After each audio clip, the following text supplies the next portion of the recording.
Hi everyone, welcome back to the channel. If you're new here, I'm PPE and this is the Peso Pro episodes where we talk about money management tips and peso tricks. Today, it's another episode of the Peso Pro Guide and we're gonna talk about a new facility that BPI has and it's quite new, quite interesting, and I'm gonna share with you my take on it.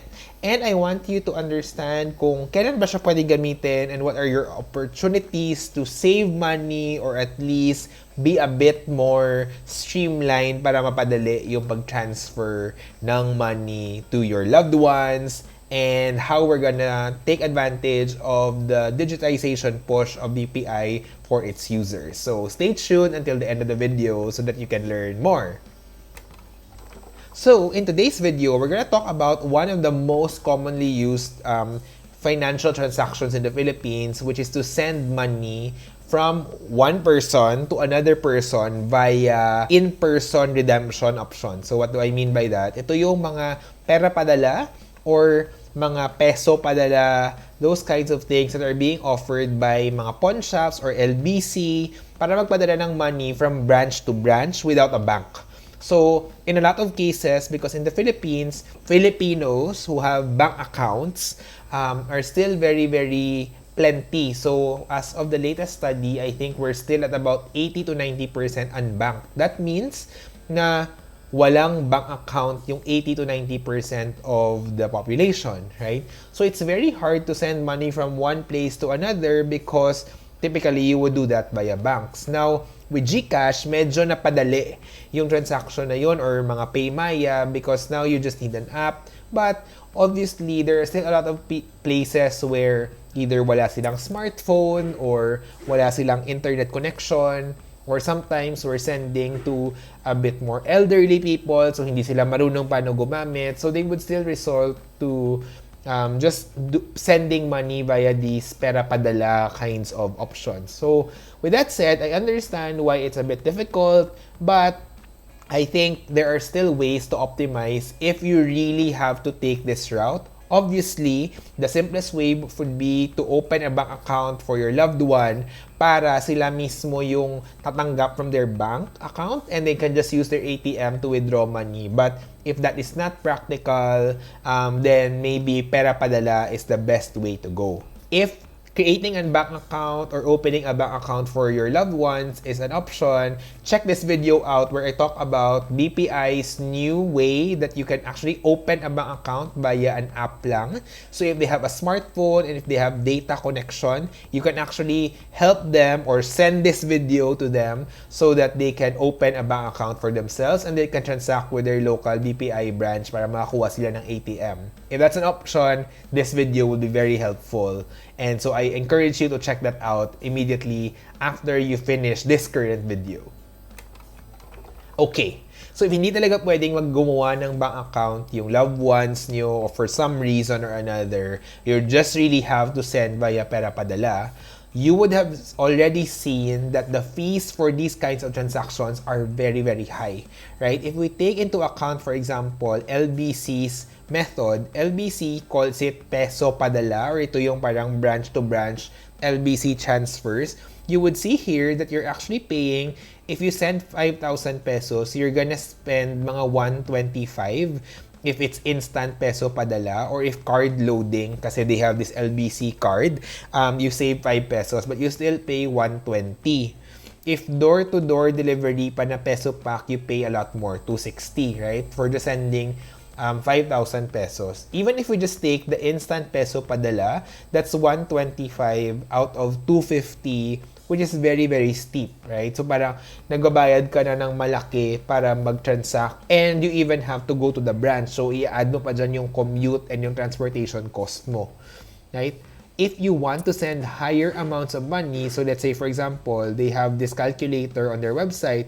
If you're from Makati and if you want to send 25,000 pesos, for example, then you actually pay a higher fee. You pay 450 pesos. So, naubos na yung pera mo sa kabayad ng fees, right? Just to send money to your loved ones. Cebuana Luwilier also has the same scheme. They call it pera padala. And they even tiered it according to amount and also kung saan mo ipapadala na island. So, if you send it to Mindanao, it's gonna be a bit more cheaper. But if you send it to Metro Manila or Northern Luzon, parang may mas mataas pa na mga fees. So you can refer to this. Now, if you look at it here, if you send 25,000, you will end up spending mga 400 or 720 depende kung saan mo siya ipapadala. So, medyo may kakaiba pang computation, but the point I'm trying to make here is that you actually pay a lot just for fees to send money across. So, this leads me to one of the discoveries that I found. You can actually leverage the BPI to cash facility that has gone live in recent months. So what does this mean? This is really just tying all the partners together. So yung access is very easy because you're actually able to send money to Cebuana, LBC, M. Luwelier, Palawan Express, or RD Pawnshops. So ito naman yung mga big na mga chains that you would go to anyway.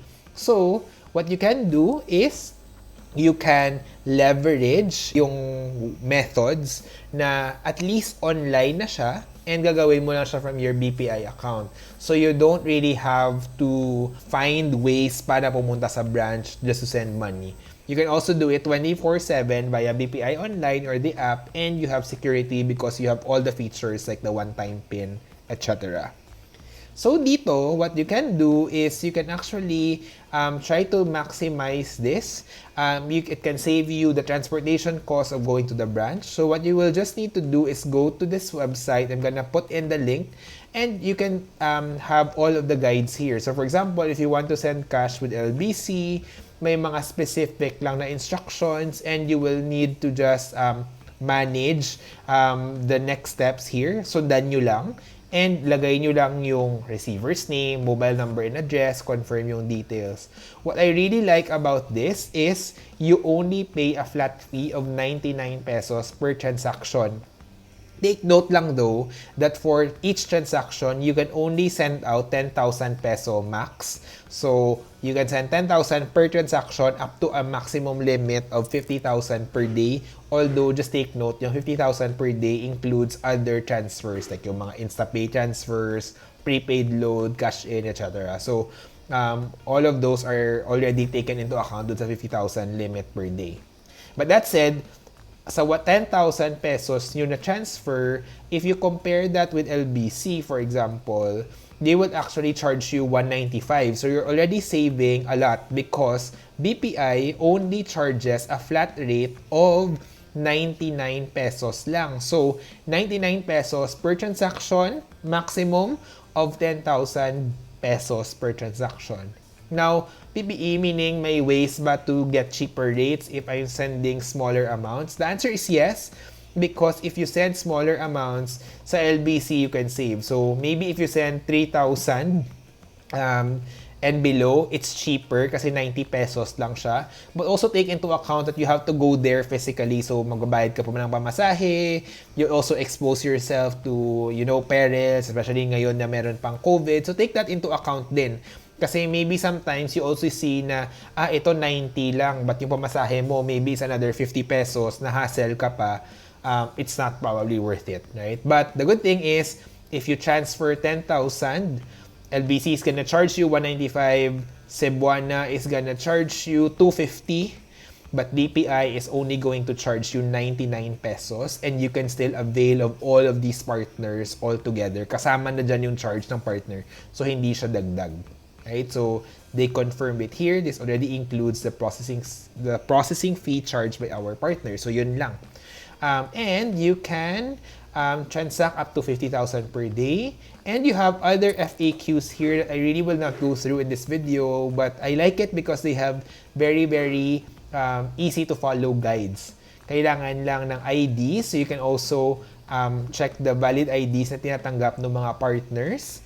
Right? And ano yung mga operating hours, and how do you report any issues? You can always send them a message, or you can call the BPI contact center, which is anyway 24 hours. If you did not get a transaction reference number at the time of transaction, an email notification from BPI Online will be sent to your registered BPI address. So, if you already have an existing BPI account, you can leverage this BPI to cash facility. If you don't have one, I'll link the video again right here if you want to open a BPI account via the app, meaning hindi kailangan pumunta sa branch, so that you can take advantage of this facility and many more with BPI.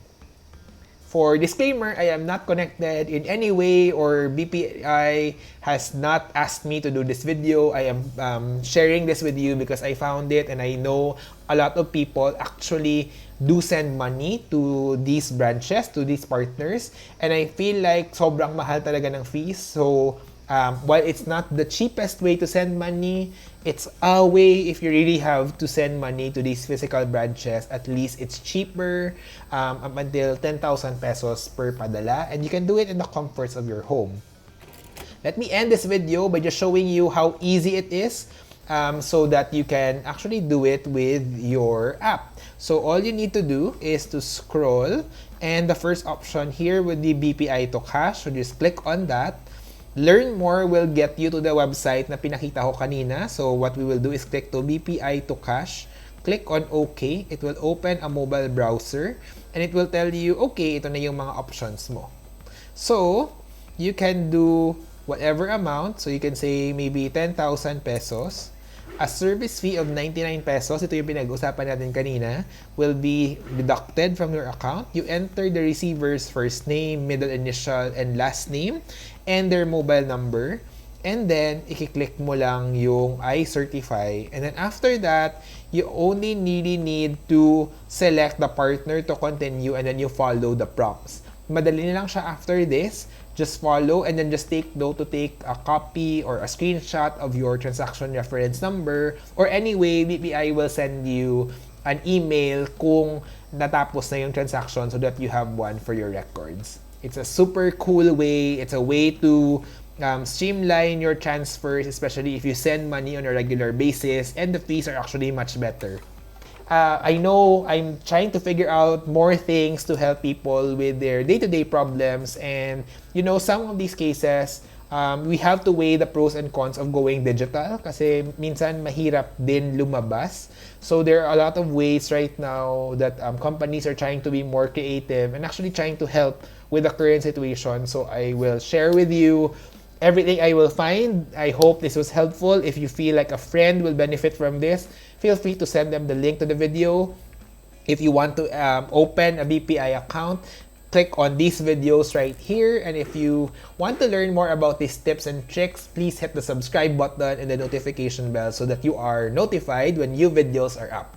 I promise to share more as I find more tips and tricks. This has been another version of the Peso Pro Guides. And if you do want to subscribe to the investing community newsletter, please go to the link right on your screen and enter your information. You will get a free Pag-ibig MP2 calculator on me as a starting point, and I will keep sharing more tips, tricks, and tools later on. For now, this is it. Thank you, and I'll see you on the next one. Please take care and stay safe.